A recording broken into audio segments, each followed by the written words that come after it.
오늘 함께 보실 말씀은 이사야 43장입니다. 이사야 43장 1절에서 7절 말씀입니다.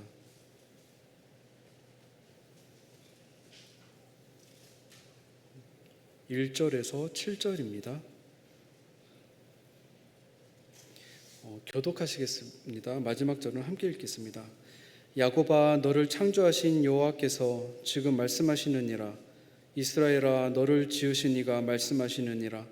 너는 두려워하지 말라. 내가 너를 구속하였고 내가 너를 지명하여 불러나니 너는 내 것이라.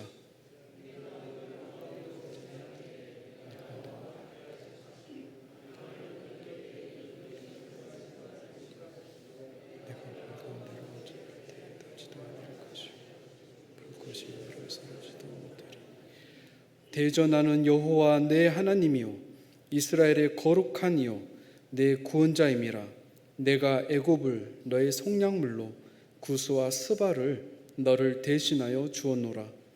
내가 너를 보배롭고 존귀하며 내가 너를 사랑하였은지 내가 내 드신 사람들을 내어주며 백성들이 내 생명을 대신하리니 두려워하지 말라. 내가 너와 함께하여 내 자손을 동쪽에서부터 오게 하며 서쪽에서부터 너를 모을 것이며 내 누구라 남쪽에게 이르기를 가두지 말라. 내 아들들을 먼 곳에서 이끌며 내 딸들을 땅에서. 함께 읽겠습니다. 내 이름으로 불려지는 모든 자 곧 내가 내 영광을 위하여 창조한 자를 오게 하라. 그를 내가 지었고 그를 내가 만들었느니라. 아멘. 오늘 말씀은 하나님의 이 징계의 채찍을 더 이상 피할 수 없는 이스라엘 백성을 향해서 하나님께서는 너는 내 것이라 말씀하여 주시는 이 특별한 사랑에 대해서 다시 한번 되돌아보는 시간을 갖고자 합니다. 우리는 무언가 합당한 자격을 갖추었을 때 대접받는 사회 속에서 사는 것 같습니다. 사회에서 뿐만 아니라 가정에서 부모와 자식 관계에서도 이러한 관계가 형성된다면 얼마나 서글픈 일이 될까 생각해 보게 됩니다. 오늘 이사야서 본문 말씀은 하나님께서 당신의 자녀들과 체결해 주신 그 언약적 사랑이 어떠한 특성을 가지고 있는지를 보여주십니다. 이 부분을 함께 살펴보고자 합니다.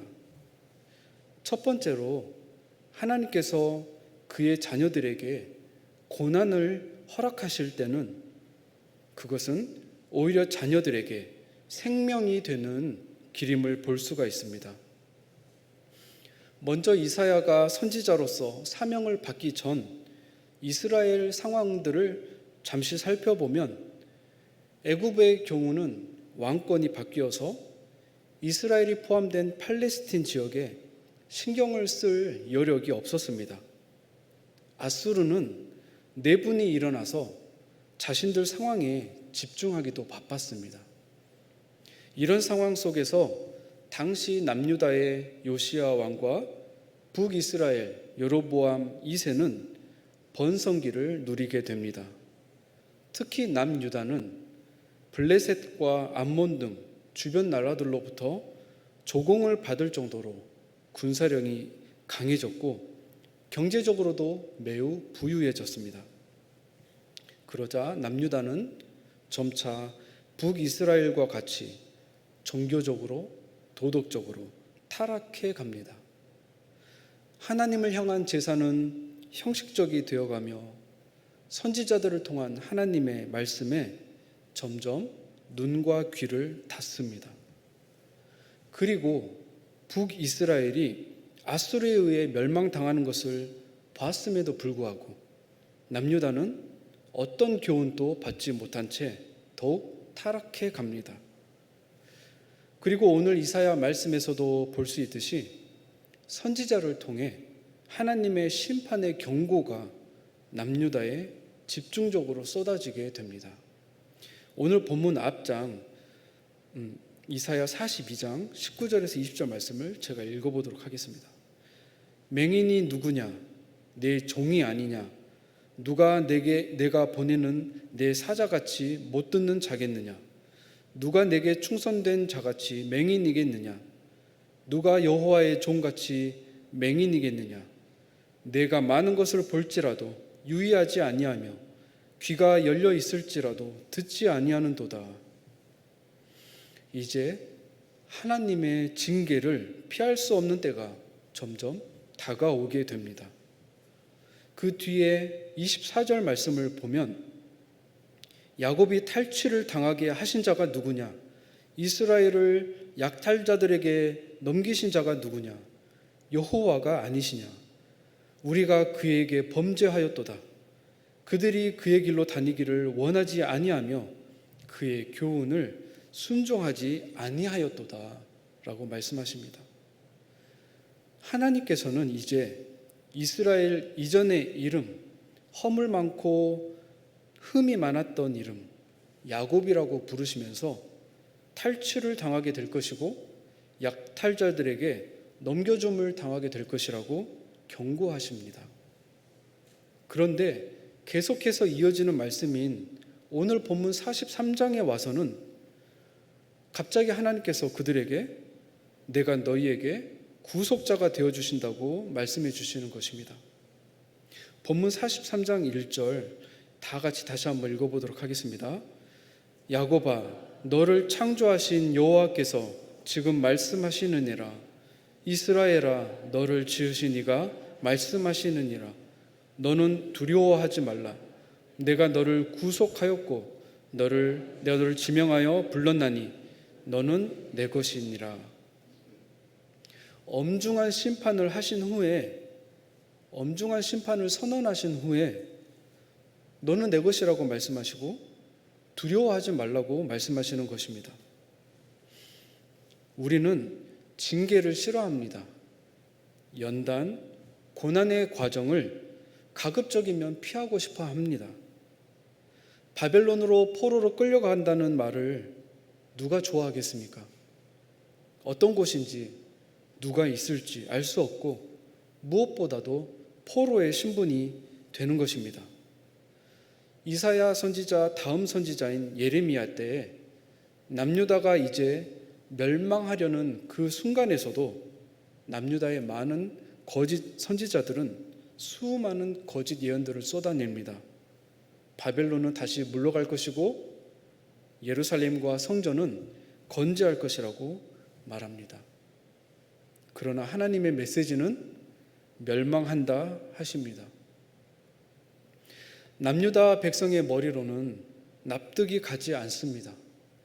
결코 일어나서는 안 되는 예루살렘의 성전이 무너지고 성이 불타는 것입니다. 그러나 하나님께서 우리를 낮추시고자 할 때에는 낮아지는 것이 우리에게 살 길임을 믿습니다. 하나님의 뜻이 그러하다면 말씀대로 낮아지는 것이 우리가 죄에 대해서는 죽고 하나님에 대해서는 살아나는 생명의 길이 되는 것입니다. 이 믿음이 우리 가운데 있기를 소망합니다. 우리가 그렇게 죽을 수 있는 것은, 낮아질 수 있는 것은 하나님께서 너는 내 것이라 선언해 주시기 때문입니다. 그 길 가운데에도 하나님의 긍휼하심과 보호하심이 우리 가운데 있기 때문입니다. 하나님께서 남유다 백성들을 향해서 심판을 선언하신 후에 또 다음과 같은 말씀을 주십니다. 43장 본문 2절 말씀을 보면 내가 물 가운데로 지날 때에 내가 너와 함께 할 것이라. 강을 건널 때에 물이 너를 침몰하지 못할 것이며 내가 불 가운데로 지날 때에 타지도 아니할 것이요 불꽃이 너를 사르지도 못하리니. 우리에게 있는 이 불순물, 찌꺼기를 정화하기 위해서는 이 연단의 과정, 고통스럽지만 이 연단의 과정을 우리는 피할 수 없다는 것입니다. 방금 읽은 말씀에서 지나다의 동사를 보면 계속적인 진행을 뜻하는 미완료형으로 쓰이고 있는데요. 결국 우리가 하나님 앞에서 거룩해지는 이 거룩한 모습으로 빚어지는 연단은 우리가 하나님 나라 갈 때까지 지속이 된다는 의미가 됩니다. 물 가운데로 불 가운데로 지나가고 싶은 사람이 누가 있겠습니까? 피할 수만 있다면 피하고 싶을 것입니다. 그러나 우리의 부패한 죄성을 보면 피할 수 없음을 인정할 수밖에 없습니다.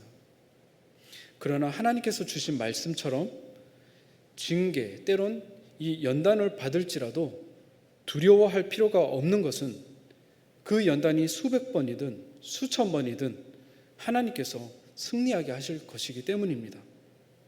마치 자녀에게 험난하고 어려운 길을 보내놓고서 자녀 모르게 그 뒤를 조용히 따라다니는, 그리고 위급한 순간에는 도와주시는 보호자의 모습을 마치 보는 것 같습니다. 자신의 사랑하는 자녀가 통회하는 심정으로 징계의 길을 걸어갈 때 그를 바라보시는 하나님의 마음에는 여전히 자녀를 향한 애달픈 마음이 있는 것입니다. 우리는 여전히 또한 우리 내면을 바라볼 때 우리의 이 불완전함, 또한 연약함으로 인해서 괴로워하기도 하고 불안해할 수도 있습니다. 사도 바울과 같이 오호라 나는 공고한 사람이로다 하며 비통해할 수도 있습니다. 그러나 하나님께서는 그런 우리를 이미 아십니다. 이 땅 가운데서 그렇게 연단의 과정을 거칠 수밖에 없음을 알고 계십니다.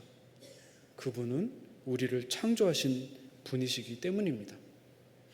그렇기에 누구보다 하나님은 우리를 정금과 같이 빚을 수 있는 토기장이가 되어주실 것입니다. 고난과 역경이 오더라도 온전히 하나님만 바라보며 신뢰하며 나아가는 저와 모든 성도님들 되시길 소망합니다.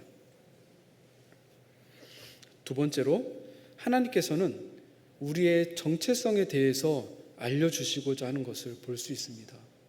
우리가 어떤 존재인지를 깨닫기를 원하십니다. 하나님께서는 계속해서 이스라엘 백성에게 다음과 같이 말씀해 주십니다. 이 말씀은 오고 오는 주의 모든 백성들, 곧 우리들에게 주시는 말씀이기도 합니다. 본문 3절과 4절 말씀을 다시 보면, 대저 나는 여호와 내 하나님이요 이스라엘의 거룩한 이요 내 구원자임이라.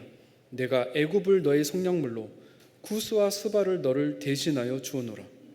내가 내 눈에는 보배롭고 존귀하며 내가 너를 사랑하였은즉 내가 내 대신 사람들을 내어주며 백성들이 내 생명을 대신하리니.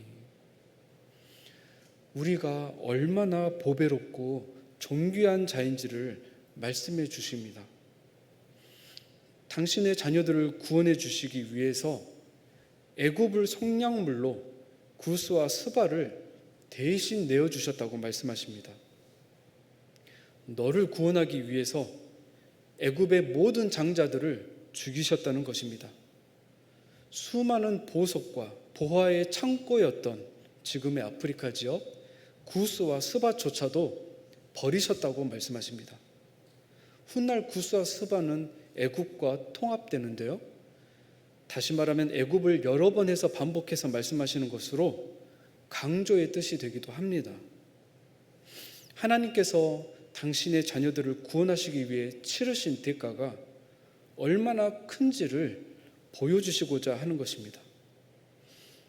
이스라엘 민족이 축복의 땅, 가나안 땅에 들어와서도 그렇게 미련을 못 버리고 바라보았던 그 강대국 애굽조차도 하나님께서 이스라엘을 구원하시기 위해 쓰신 속량물에 지나지 않았다는 것입니다. 왜일까요? 야곱은 하나님의 자식이기 때문입니다. 그 이상 무슨 설명이 필요하겠는지요? 신약에 와서는 최종적으로 가장 큰 대가를 치르셨죠. 바로 예수 그리스도의 핏값으로 우리를 사신 것입니다. 이렇게 우리는 하나님께 보배롭고 존귀한 자들입니다. 우리는 하나님의 것이기 때문에 존재 그 자체만으로도 보배로운 것입니다. 세상은 사랑을 받으려면, 대우를 받으려면 자격을 갖출 것을 요구합니다. 일정 재산이 있어야 발급되는 카드도 있죠. 더 높은 대우를 받도록 하기 위해서 더 많은 자격을 유도합니다. 만약 우리 자녀들이 성적이 좋아야지만, 사회적으로 성공해야지만 존귀한 자녀로 대접해 준다면 그 자녀의 마음은 어떠할까요? 하나님은 이런 부모와 자녀의 관계를 어떻게 바라보실까요? 하나님은 아무 자격도 없는 우리를, 여전히 허물 많은 우리를 그 존재 자체만으로도 보배처럼 바라봐 주셨습니다. 우리가 다이아몬드를 바라볼 때 우리 눈빛이 어떻게 반짝거리는지 아시죠?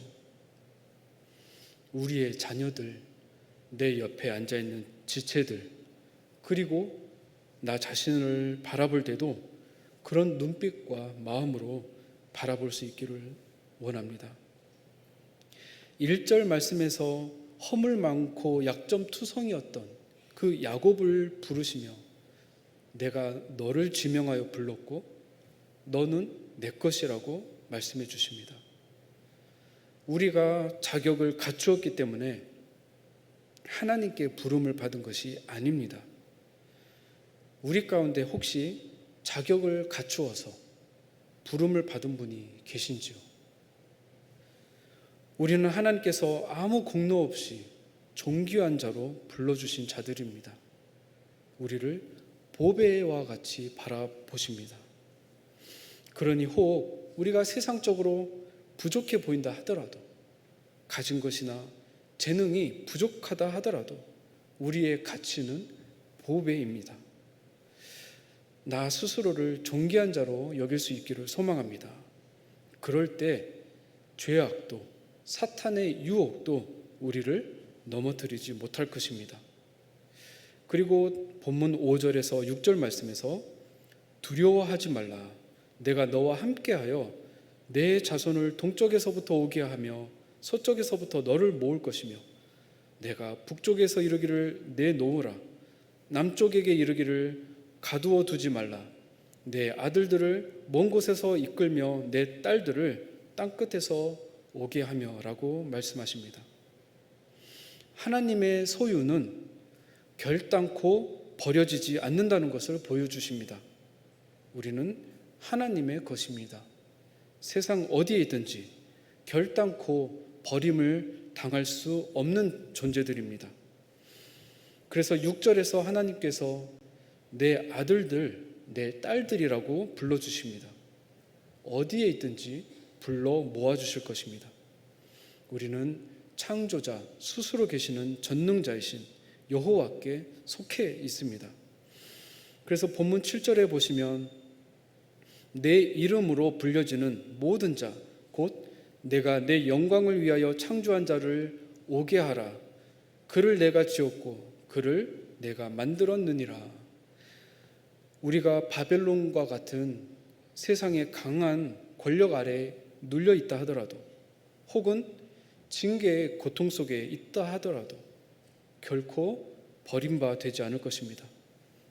만약에 버림바 된다면 그것은 창조자 여호와의 이름을 가리는 것이 됩니다.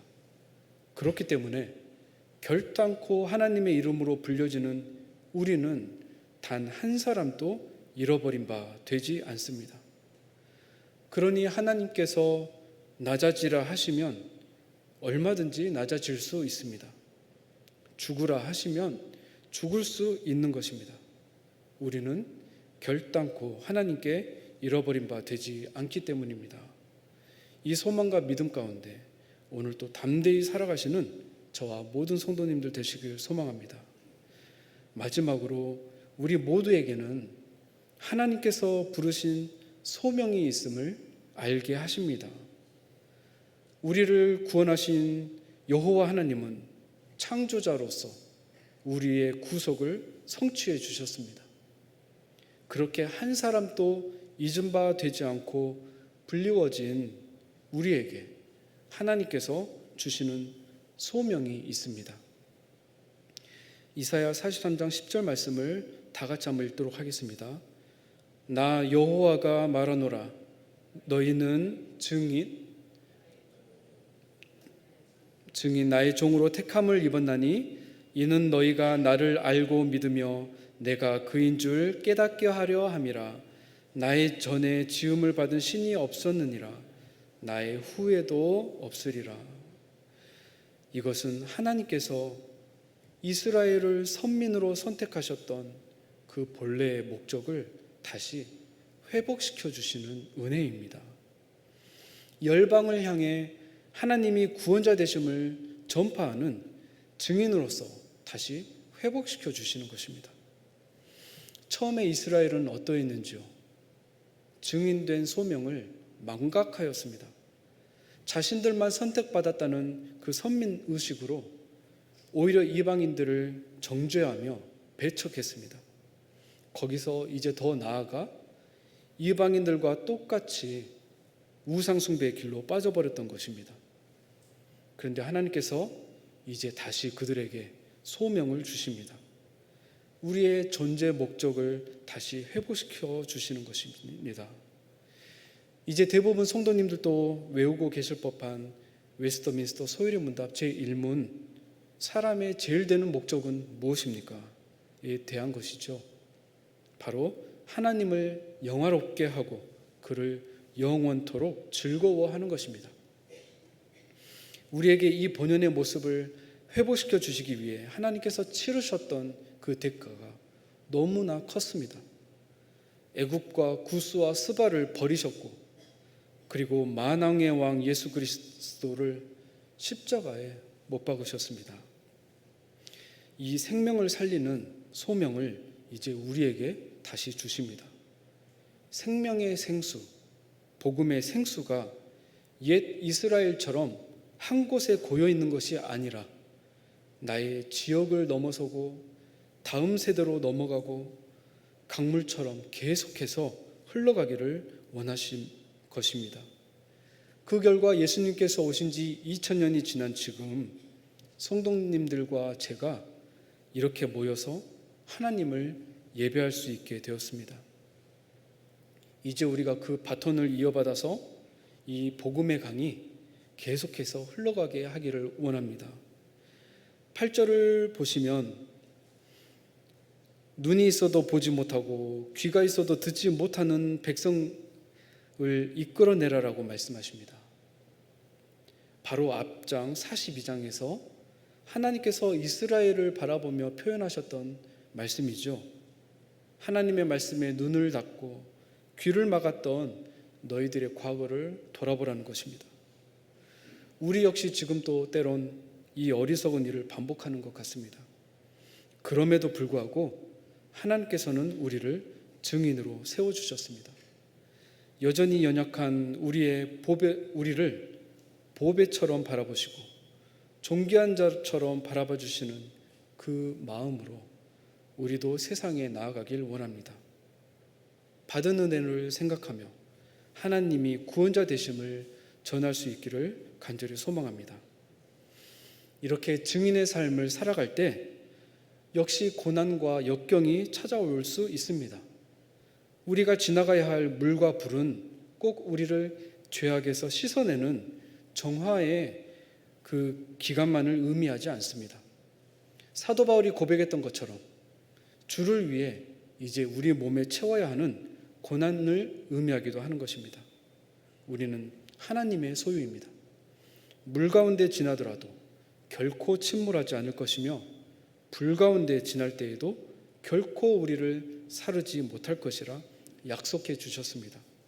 이 약속 안에서 담대함을 얻고 나아가는 저와 모든 성도님들 되시길 소망합니다. 마지막으로 본문이 있는 43장 11절에서 12절 말씀 같이 한번 읽어보도록 하겠습니다. 나 곧 나는 여호와라. 나 외에 구원자가 없느니라. 내가 알려주었으며 구원하였으며 보였고 너희 중에 다른 신이 없었나니 그러므로 너희는 나의 증인이요 나는 하나님이니라. 여호와의 말씀이니라. 말씀을 정리하겠습니다. 하나님께서 우리를 부르실 때, 사명을 주실 때 네 하며 응답할 수 있는 우리 모두가 되길 소망합니다. 우리는 세상이 받지 못한 특별한 사랑을 입은 자들입니다. 하나님께서 우리의 이름을 아시며 우리의 머리털까지 세신 바 되었습니다. 이것이 얼마나 큰 특권인지요. 아무 자격 없는 우리를 너는 내 것이라 지명하여 불러주시고 하나님 아버지의 아들과 딸로 삼아주셨습니다. 이 특별한 은혜를 전하며 우리의 삶의 본연의 목적을 다시 회복하길 소망합니다. 하나님의 영광을 드러내는 이 본분의 자리를 벗어났을 때 우리에게 얼마나 큰 불행과 슬픔이 닥쳐왔는지를 성도님들 모두 잘 아실 것입니다. 이제 하나님의 영광과 상관없었던 나의 우상, 세상의 우상을 향한 삶이 아니라 하나님의 영광을 드러내는 저와 모든 성도님들의 일평생의 삶이 되길 간절히 소망합니다. 기도하시겠습니다.